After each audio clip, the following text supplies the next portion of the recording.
Hi friends, welcome back to Mazhathulli creations. ഈ channel നിങ്ങൾക്ക് ഇഷ്ടമായാൽ ലൈക്ക് ചെയ്ത് സപ്പോർട്ട് ചെയ്യാൻ മറക്കല്ലേ. ഹരിയും നിത്യയും കുന്നുമേക്കാവിലേക്ക് വന്നിരിക്കുന്നു. കാവിൽ പട്ട് കെട്ടുകയാണ് അവർ. ഇത് മാത്രമാണ് ഇവിടുത്തെ ചടങ്ങെന്ന് പറയുന്നുണ്ട്. പിന്നെ രണ്ടുപേരും അവിടെ തൊഴുതു നിൽക്കുന്നുണ്ട്. പിന്നെ അവിടുത്തെ പ്രത്യേകതയും പറഞ്ഞു കൊടുക്കുന്നുണ്ട്. കാടിനകത്തിരുന്ന് നാടിനെ കാക്കുന്ന അമ്മ. താൻ എന്താ പ്രാർത്ഥിച്ചത് എന്ന് ഹരി ചോദിക്കുമ്പോൾ നിത്യ പറയുന്നു, സങ്കടമൊന്നും പറഞ്ഞില്ല, നന്ദി പറഞ്ഞു ഇങ്ങനെ ഒരാളെ എന്റെ കൂടെ ചേർത്തതിന്. ഹരി എന്താ പ്രാർത്ഥിച്ചത് എന്ന് ചോദിക്കുമ്പോൾ ഹരി പറയുന്നു, താൻ എപ്പോഴും ചിരിച്ചുകൊണ്ടിരിക്കണമെന്ന് പ്രാർത്ഥിച്ചു. എനിക്കെന്താ വട്ടാണോ എന്ന് നിത്യ. അല്ല, വേദന ഇനി തന്നെ തൊടാതിരിക്കാൻ, തന്നെ എപ്പോഴും സന്തോഷിപ്പിക്കാനുള്ള കഴിവ് എനിക്ക് തരണേ എന്ന് പ്രാർത്ഥിച്ചു. അത് മതിയെന്ന് ഹരി. ഹരിയുടെ കൈ പിടിച്ച് നിത്യ പറയുന്നു, അമ്മ നമ്മുടെ കൂടെ ഉണ്ടാകും, എനിക്കിങ്ങോട്ട് വഴി കാട്ടിയ നമ്മുടെ അച്ഛനും എന്ന് പറഞ്ഞ് ഹരിയുടെ കയ്യിൽ പിടിച്ച് ചേർന്ന് അവിടെ നിന്ന് പോവുകയാണ് നിത്യ. പോരുമ്പോ അവിടെ ഒരു കടയുണ്ടായിരുന്നു, ഒരു ചായക്കട. അവിടെ കയറുകയാണ് രണ്ടുപേരും. ഇവിടെ ആലവാങ്കുണ്ടോ എന്ന് നിത്യ ചോദിക്കുമ്പോൾ അയാൾ പറയുന്നു, ഇതിന് മുന്നേ വന്നിട്ടുണ്ട് അല്ലേ, പണ്ട് അച്ഛനുണ്ടാക്കുന്ന പലഹാരമായിരുന്നു, അച്ഛനിപ്പോ തീരെ വയ്യ, കടയിലേക്ക് വരാറില്ല. ഹരി പറയുന്നു, അന്ന് ആ പലഹാരം കഴിച്ചതിന്റെ ഓർമ്മയിൽ ഇയാൾ വലിയ പ്രതീക്ഷയോടെയാണ് വന്നത്. വൈകുന്നേരം കുറച്ചൊക്കെ ഉണ്ടാക്കാറുണ്ട്, രാത്രി ആ സമയത്ത് കുറച്ച് ആൾക്കാരുണ്ടാകും, അവർക്ക് കൊടുക്കാൻ വേണ്ടിയിട്ടാണ് എന്നൊക്കെ ആ ചേട്ടൻ പറഞ്ഞു. ഇപ്പോ എന്ത് ചെയ്യുമെന്ന് ഹരി പറയുമ്പോൾ നിത്യ പറയുന്നു, എന്ത് ചെയ്യാനാ, നമുക്ക് ചായ കുടിച്ചിട്ട് പോവാം, രാത്രി ഉണ്ടാവുമല്ലോ അല്ലേ എന്ന് ഒന്നുകൂടി എടുത്തു ചോദിക്കുന്നുണ്ട് ഹരി. ഉണ്ടാകുമെന്ന് ആ ചേട്ടൻ പറയുന്നു. ഇത് കേട്ട് നിത്യ പറയുന്നു, രാത്രി വരെ ഇവിടെ നിൽക്കാനാണോ പ്ലാൻ? പാളി പോയല്ലോടോ, തന്റെ ആഗ്രഹങ്ങൾ സാധിക്കാൻ നോക്കിയിട്ട് ഇപ്പോൾ സിമ്പിളായ ഒരു കാര്യം എന്നെ കൊണ്ട് പറ്റുന്നില്ലല്ലോ. ഇത് ഹരിയേട്ടൻ നടത്തുന്ന കാര്യമല്ലല്ലോ, അവരെ കൊണ്ട് മാത്രം നടത്തുന്ന കാര്യമല്ലേ, അപ്പൊ അതിന്റെ പേരിൽ നിരാശയൊന്നും വേണ്ടെന്ന് നിത്യ. പോട്ടെ അല്ലേ എന്ന് ഹരി. ഇനിയിപ്പോ ഈ കാര്യം നടക്കാത്തോണ്ട് എന്റെ മനസ്സിൽ വിഷമമുണ്ടോ എന്ന് ചോദിക്കരുത്. കുന്നുമേക്കാവ് ഭഗവതിയുടെ മുന്നിൽ എത്തിയതിനേക്കാൾ കൂടുതൽ ഐശ്വര്യമൊന്നും എനിക്കിന്ന് വേണ്ട. ഇതിൽ വലിയൊരു കാര്യം എന്റെ ഭർത്താവ് എനിക്ക് സാധിച്ചു തരികയും വേണ്ട എന്ന് നിത്യ പറയുന്നു. ആയിക്കോട്ടെ എന്ന് ഹരി. അങ്ങനെ അവർ ചായ കുടിക്കുന്നു. അങ്ങനെ ചായയൊക്കെ കുടിച്ച് പൈസയൊക്കെ കൊടുത്ത് അവരവിടെ നിന്ന് പോകുന്നു. ഹരിയും നിത്യയും വീട്ടിലെത്തിയിരിക്കുന്നു. നിത്യാമ്മയെ കുന്നുമേക്കാവ് കണ്ടോ, ഇപ്പോഴും പഴയതുപോലെയാണോ എന്നൊക്കെ ചോദിച്ച് സന്തോഷത്തോടെ കല്യാണി അവിടേക്ക് വന്നു. പഴയതുപോലെയാണോ എന്ന് ചോദിച്ചാൽ തോന്നുമല്ലോ അവിടുത്തെ നിത്യ സന്ദർശകയാണെന്ന് എന്ന് ഹരി.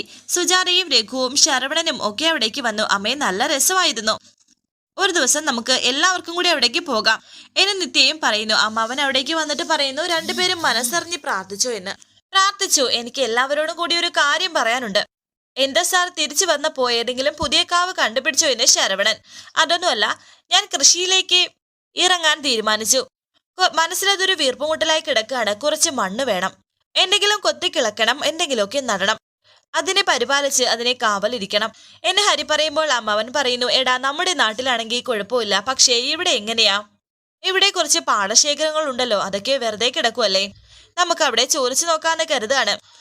തനിക്ക് കൃഷി വശമുള്ള കാര്യമാണ്, പക്ഷേ ഈ സിറ്റിയിൽ അത് വശമാകുമോ എന്ന് ഹരിയേക്ക് ചോദിക്കുന്നു. നമ്മുടെ നാട്ടിൽ കൃഷി നന്നാവാത്തതിന്റെ കാരണം എന്താ? ഇതുപോലെയുള്ള തോന്നലുകളാണ്. മണ്ണും കൃഷി ചെയ്യാനുള്ള മനസ്സുണ്ടെങ്കിൽ നമുക്ക് അത് മതി. ഞാൻ ഏതായാലും പോയി ഒന്ന് അന്വേഷിക്കാമെന്ന് കരുതിയിരിക്കുകയാണ്. നിങ്ങളുടെ എല്ലാവരുടെയും അഭിപ്രായമാണ് എനിക്ക് അറിയേണ്ടത് എന്ന് ഹരി ചോദിക്കുന്നു. ഞാനും ഹരിയുടെ തീരുമാനത്തിന് കൂടെയുണ്ട് കേട്ടോ എന്ന് നിത്യ.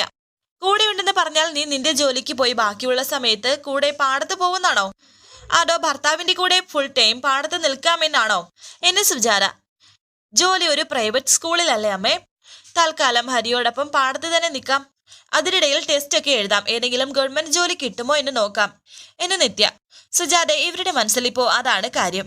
തിരിച്ച് ഇവിടെ എത്തുമ്പോഴത്തേക്കും രണ്ടും കൂടി അവരുടെ ജീവിതത്തെക്കുറിച്ച് കൃത്യമായ ഒരു തീരുമാനം എടുത്തിട്ടുണ്ട് എന്നാ അമ്മാവൻ. എന്താ രഘുവേട്ട അഭിപ്രായം എന്ന് സുജാത രഘുവിനോട് ചോദിക്കുമ്പോൾ രഘു പറയുന്നു, എന്തായാലും ഓരോരുത്തർ ഓരോ തീരുമാനം എടുക്കുമല്ലേ, എന്റെയും റിട്ടയർമെന്റ് ആയല്ലോ, ഇനി വെറുതെ ഇരിക്കാൻ കഴിയില്ല, എനിക്കും എന്തെങ്കിലും നോക്കണ്ടേ, എനിക്കും സുജാതയ്ക്കും മുന്നോട്ട് നീങ്ങണ്ടേ. എന്താ ഹരി, അങ്കിൾ യുദ്ധം ചെയ്തിട്ടുണ്ട്, ശത്രുക്കളോട് ഏറ്റുമുട്ടിയിട്ടുണ്ട്, പക്ഷേ പാടത്തിറങ്ങാൻ ധൈര്യമുണ്ടോ എന്ന് ചോദിക്കുന്നു ഹരി. പാടത്തിറങ്ങാമെന്ന് വെച്ചാൽ എന്തായാലും പിടിയൊന്നുമില്ല, സുജാത പറയുന്നു. ഹരി നട്ട് നനച്ച് ഇലയും പോവും ആകുന്നത് വരെ കാത്തിരിക്കാനുള്ള ക്ഷമയൊന്നും രഘുവേട്ടനില്ല. മുളച്ചു നിൽക്കുന്നത് വെട്ടിക്കളഞ്ഞാലോ എന്ന് ചോദിച്ചാൽ അപ്പോ ഇറങ്ങും വെട്ടുകത്തിയും കൊണ്ട്. അല്ല സുജാതെ, ഇത് പറഞ്ഞത് നല്ല ഐഡിയാണ്, ഇത്രയും നാൾ ചിന്തിക്കാത്തത് നമുക്ക് ചിന്തിക്കാലോ, ഞാനും ഒന്ന് ഇറങ്ങിയാലോ. എന്നാ പിന്നെ ഇറങ്ങാം. എന്റെ സാറേ, ഇതിന്റെ ഗുണം എന്താണെന്ന് അറിയോ? ആൺ പെൺ വ്യത്യാസമില്ലാതെ എല്ലാവർക്കും ചെയ്യാൻ പറ്റുന്ന തൊഴിലാണിത്. മുന്നിന് നയിക്കാൻ ഇവൻ ഹരി ഉണ്ടെങ്കിൽ നമുക്കങ്ങ് പോകാനേ എന്നമ്മാവൻ പറയുമ്പോൾ രഘു പറയുന്നു, ഞാൻ സമ്മതിച്ചു, ഒരു കർഷകനാകാൻ ഞാൻ തീരുമാനിച്ചു, ഇനിയിപ്പോ എന്താ തടസ്സമുള്ളത്? സാധാരണ എല്ലാവരും പറയാറുണ്ട് ഈ തിരക്കിനിടയിൽ നിന്ന് എങ്ങോട്ടെങ്കിലും മാറി നിൽക്കണമെന്ന്, മനസ്സമാധാനമുള്ള ഒരു തൊഴിൽ ചെയ്യണമെന്ന്. നമ്മുടെയൊക്കെ ഹരിയുടെ കൂടെ ഇല്ലേ? ഹരി പറയുന്നു, എല്ലാവരും സംശയിക്കുന്നത് പോലെ ചിലപ്പോൾ നമ്മൾ തോക്കും, ചിലപ്പോൾ ജയിക്കും. പക്ഷേ തോറ്റാൽ പോലും നമ്മുടെ കാല് എപ്പോഴും മണ്ണിൽ ചവിട്ടി നിൽക്കുന്നുണ്ടാകും. അതാണ് കൃഷിയുടെ മഹത്വം. അങ്ങനെ പ്രിയപ്പെട്ട കവി അദ്ദേഹത്തിന് ഇഷ്ടമുള്ള പ്രകൃതിയിലേക്ക് തിരിച്ചു പോകുന്നു എന്ന് നിത്യ. അപ്പോ ഇന്നു മുതൽ നമ്മൾ നമ്മുടെ കൃഷിക്കുള്ള മണ്ണ് തേടുന്നു. എല്ലാവരും ഓക്കെ അല്ലേ എന്ന് ഹരി. എല്ലാവരും സമ്മതിച്ചു, സന്തോഷത്തോടെ നിൽക്കുന്നു. അകത്തേക്ക് പോകുന്നു. വാട കൃഷിക്കാരെ എന്ന് പറഞ്ഞ അമ്മാവനും പോകുന്നു. ശേഷം വീണയെ കാണിക്കുന്നുണ്ട്. വിപിൻ അവിടേക്ക് വന്നു.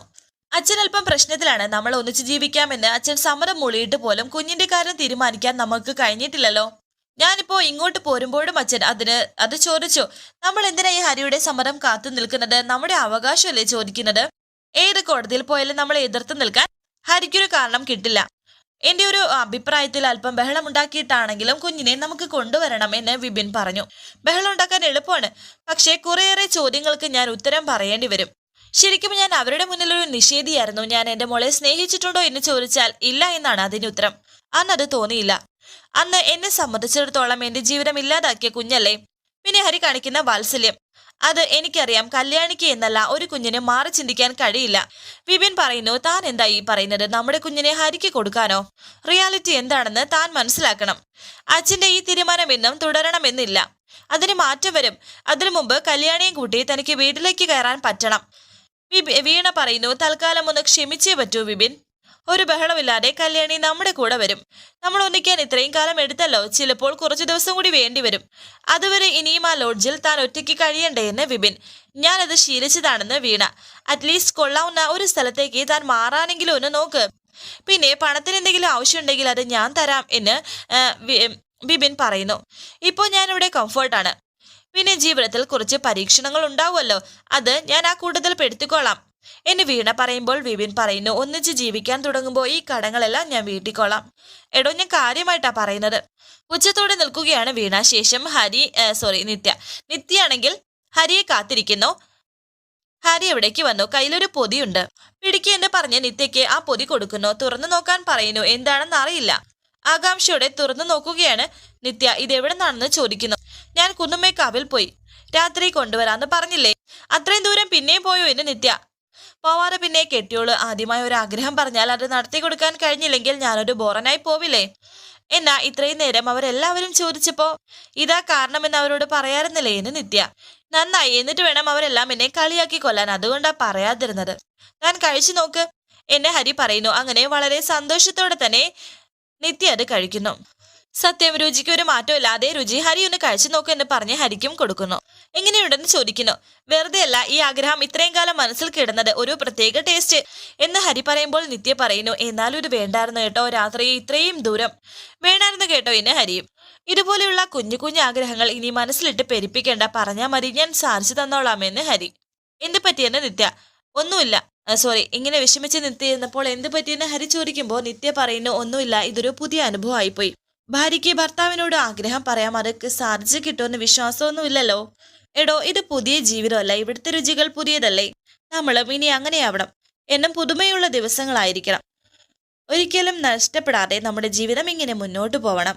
ശരി, കവിയുടെ ജീവിതം കുറച്ചധികം റൊമാൻറ്റിക് ആവുന്നുണ്ടോ എന്ന് നിത്യ. ആയിക്കോട്ടെ, ഈ പ്രണയം ഇങ്ങനെ പൂത്ത് പടർന്നു നിൽക്കണം, നമുക്കതിലൂടെ ഇങ്ങനെ നടക്കണം എന്നൊക്കെ ഹരി പറയുന്നു. ശേഷം കാണിക്കുന്നത് പിറ്റേ ദിവസം ഹരിയും നിത്യയും കൂടി കാറിൽ പോയിക്കൊണ്ടിരിക്കുകയാണ്. ഒരു പാലത്തിൽ വണ്ടി നിർത്തി അവർ ആ പുഴയിലേക്ക് നോക്കുന്നുണ്ട്. പിന്നെ അവിടെ ആകെ നോക്കുന്നു. അവിടുത്തെ കാഴ്ചകളൊക്കെ കണ്ടങ്ങ് നിൽക്കുകയാണ്. വളരെ മനോഹരമായ അന്തരീക്ഷം. സന്തോഷത്തോടെയാണ് ആ കാഴ്ചകൾ കാണുന്നത്. വരാനിരിക്കുന്ന പുതുപുത്തൻ എപ്പിസോഡുമായി വീണ്ടും കാണാം. Thank you for watching. Please subscribe, like, share my channel.